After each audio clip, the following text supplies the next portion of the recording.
away. You'll spoil my drink. So, you're the intruder everyone's talking about. Typical capitalist dog. No manners.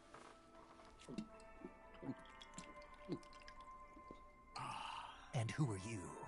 You mean you've never heard of me? And you call yourself an agent? Very well, then. I am Alexander Leonovich Granin.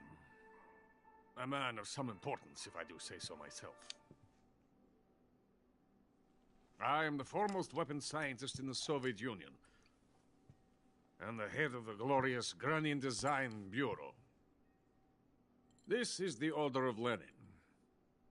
It is an honor of the greatest magnitude, given along with the title of Hero of Socialism to only the finest workers.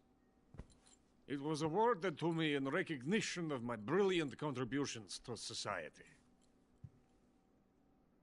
Since the Great Patriotic War, I have created countless weapons in the service of our great communist society. It was thanks to me that we were able to stamp out the Nazi scum. It was I who created the basic design for the mobile ballistic missile system you know and fear as SS-1C.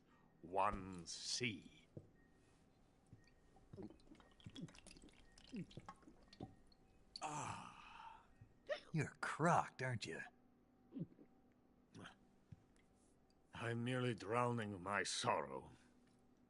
Because of him, I've got nothing to do but sit here and drink this crap. Him? Sokolov. It's him you're looking for, isn't it?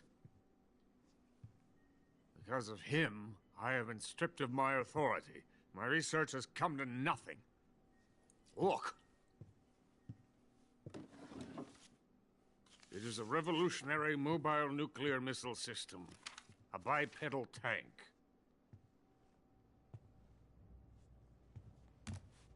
A bipedal tank? Yes, a walking tank. A robot. Are you familiar with the theory of the missing link between apes and humans? Well, this technology will be the missing link between infantry and artillery. A kind of Metal Gear, if you will. And this magnificent Metal Gear will mark a revolutionary step forward in weapons development. Metal Gear?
But I won't be used so easily.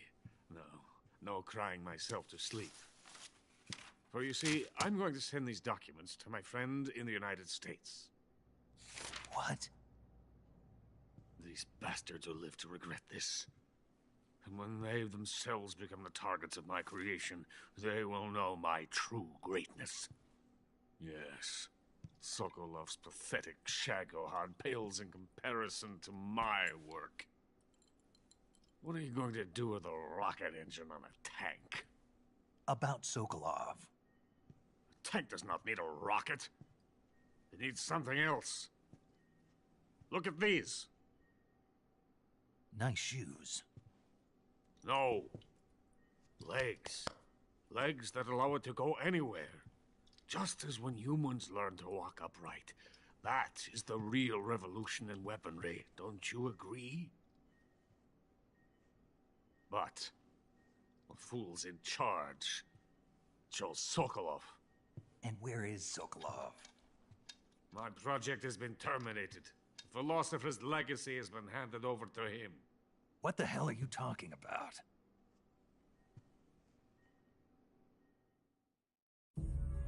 The Philosopher's legacy. Haven't you heard of the Philosophers? The Colonel has inherited their immense legacy. Volgin's father was in charge of the Philosophers' money laundering activities. In the confusion of the war, they somehow ended up with their treasure. And Volgin inherited that treasure illegally. We never need to worry about the military budget. The development costs at our facility are all paid out of the Colonel's deep pockets. The weapons born here will be the genes for creating an entirely new form of warfare. The funding for my research came out of that legacy. Came out of it. Now, my money, my men, all have been diverted to the Shagohod project. Tomorrow they will be conducting the final test, while Sokolov is making the final preparations in the weapons factory at Volgin's main base, the great fortress of Grozny Grad. Here I am, playing host to an enemy spy and drinking myself into a stupor. That's where they moved Sokolov? Yes. And the Shagohod is there too? Of course. Hey! You're not thinking of going to Grozny Grad. Are you mad? It's an impenetrable fortress. I'm sure it is. You'll be killed. I'll take my chances. Wait. What? Listen to me, you fool. I want to help you. Help me? To thank you for your compliment. What compliment? My shoes. Tatiana gave them to me. I wanted to thank you for complimenting me on them. I'll tell you how to get into the fortress. In return, I ask only that you get that idiot out of there and destroy the Shagohod. There is an underground tunnel that runs around the perimeter of the fortress. You should be able to use it to sneak into the base. Head for the mountains. The entrance to the tunnel is located there. Take this.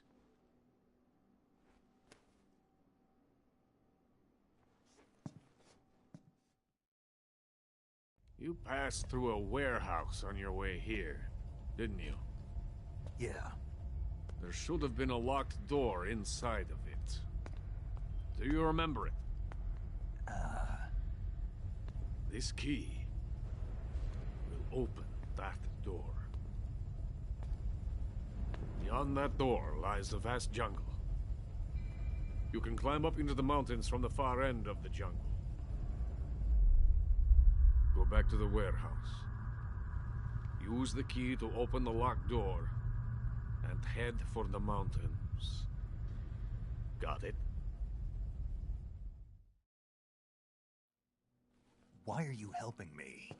Unlike Sokolov, the thought of defecting has never once crossed my mind.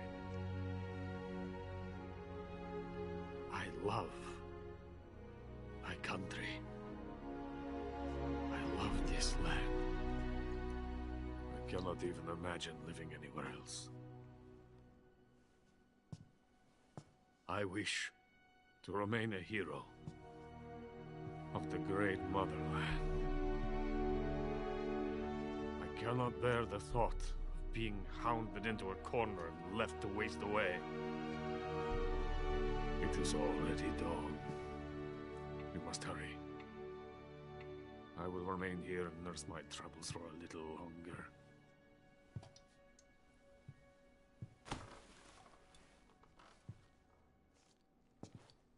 To capitalism!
I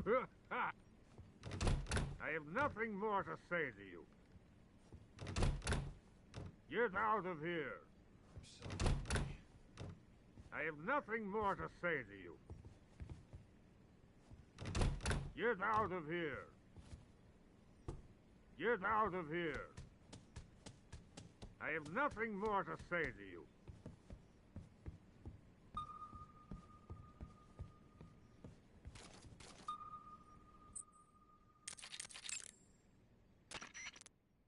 Major, Sokolov's already been moved to the fortress. But that's only what Granin told you, right? He may have been giving you false info.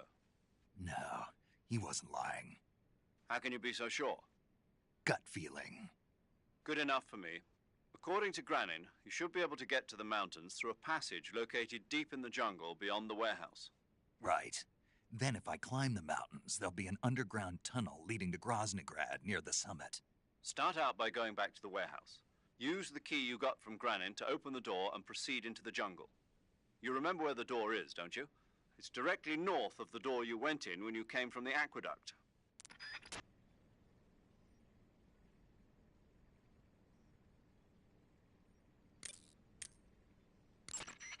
You got some instant noodles, huh? Instant noodles? Uh-huh. It was invented in Japan just recently. Add some hot water and it's ready to eat. It's cheap and can be stored for a long time. And besides, it's delicious. It's like a miracle food. Wow. Speaking of which... Yeah? Are you going to eat that? I was planning on it, yeah. Oh, all right. Is there some reason I shouldn't? No, that's not what I meant. Then what did you mean? I was just going to say that if you weren't going to eat it, you should bring it back to me. I've always wanted to try some. Whatever.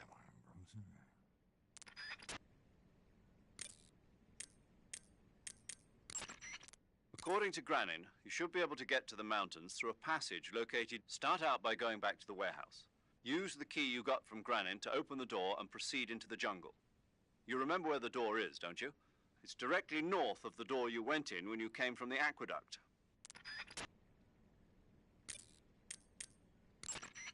Sigint, Granin said something about putting legs on a tank. Do you know what he was talking about? If you ask me, it's gotta be a joke. Not only is making a tank walk on two legs a technical nightmare, but there's no point in making a walking tank to begin with. Putting legs on a tank would raise its clearance, increasing its frontal projection area. It'd also be less stable. Suppose the legs help the tank travel on bad roads. I don't see the logic in that. Isn't that what treads are for? I mean, anybody who'd seriously consider making a thing like that has got to be a wacko. Come to think of it, there was a guy in the States who wrote a paper on that subject. What was his name? Emerson? Heinrich? Something like that. I don't really remember. Of course, no one took that seriously.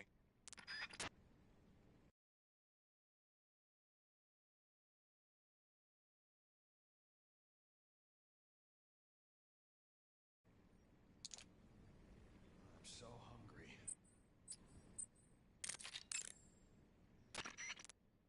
You want to say?